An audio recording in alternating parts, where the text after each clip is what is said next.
Bonjour, on se retrouve dans cette nouvelle étape où je vous montre mon processus d'achat, toutes mes étapes quand j'achète un bien immobilier. J'espère que ça va vous aider et on démarre tout de suite. Donc, la première étape, donc forcément je sélectionne une annonce qui peut m'intéresser, soit sur le Bon Coin, soit sur le site Bien Ici. Bref, j'ai une annonce qui correspond à mes critères, donc l'emplacement déjà, la taille hein, forcément, la taille du bien immobilier.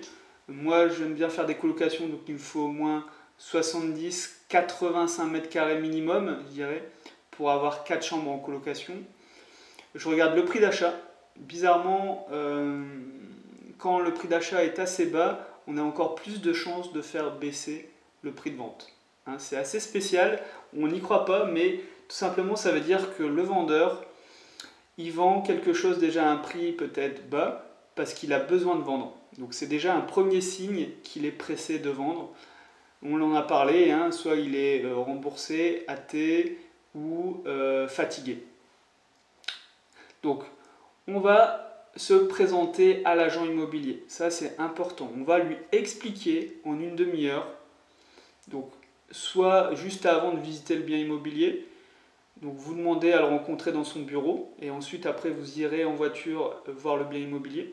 Donc vous vous présentez à l'agent immobilier, vous expliquez ce que vous recherchez, à quel endroit, et vous vous présentez en tant qu'investisseur immobilier. D'accord ? Ça c'est important, il faut qu'il se rappelle de vous, comme ça quand il a d'autres biens qui ressemblent à ce que vous recherchez, eh ben, il vous appelle directement.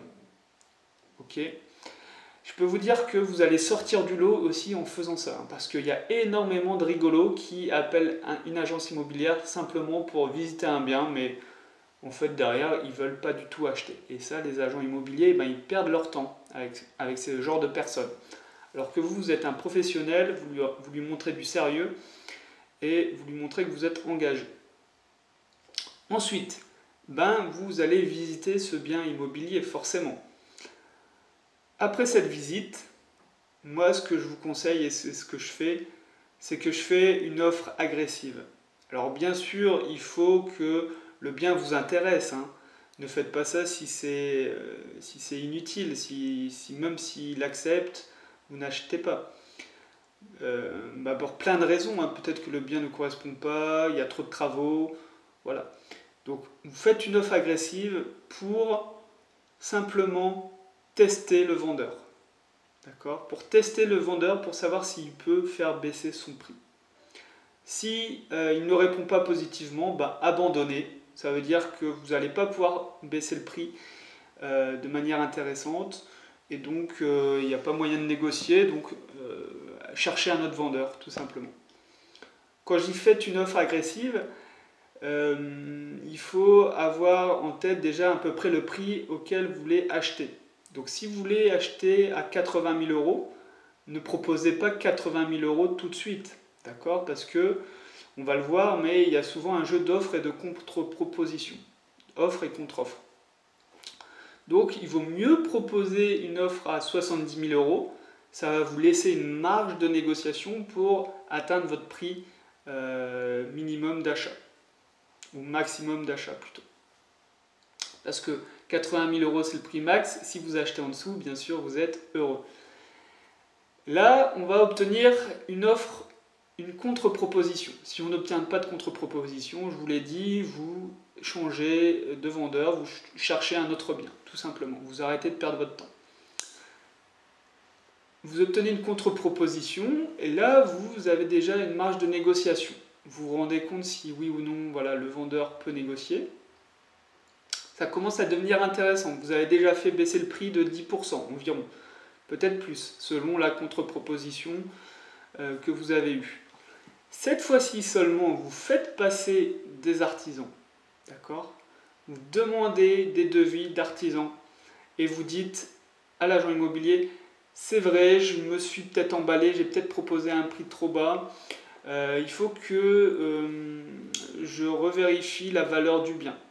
Voilà, vous donnez une excuse, donc j'ai besoin de faire passer des artisans pour obtenir des devis. Et ça, c'est complètement compris par l'agent immobilier, il n'y a aucun problème pour faire passer des artisans. Vous avez donc des devis sur le coût des travaux et même pour vous, vous avez un peu plus approfondi la rentabilité de ce bien. Vous êtes posé aussi un peu plus de questions sur l'agencement, sur le quartier, sur ce qu'il y a autour, etc. Parce que sinon, ça ne sert à rien de faire des recherches détaillées et vous rendre compte à la fin que le prix du bien n'est pas négocié, et pas négociable, du coup, vous n'aurez pas de cash flow, donc ça ne sert à rien d'acheter. Donc, vous faites passer des artisans, et ça va vous permettre de valider le prix maximum pour être rentable. Donc le prix d'achat maximum pour avoir un cash flow. Ça, il va falloir être sûr de vous pour ensuite retourner voir le vendeur et faire une offre et avoir un jeu d'offres et de contre-offres de la part du vendeur jusqu'à trouver, en fait, jusqu'à tomber d'accord sur le prix.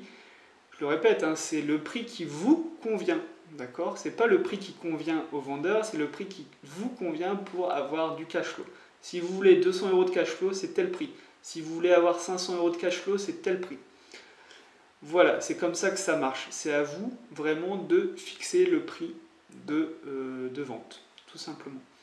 Et ensuite, on va partir dans les compromis d'achat, dans l'obtention du prêt, etc., etc. J'ai terminé avec le module numéro 7 et le module acheter. Je vous retrouve dans votre prochain module où je vais parler de négociation, comment négocier dans l'immobilier en général. Allez, on se retrouve donc tout de suite.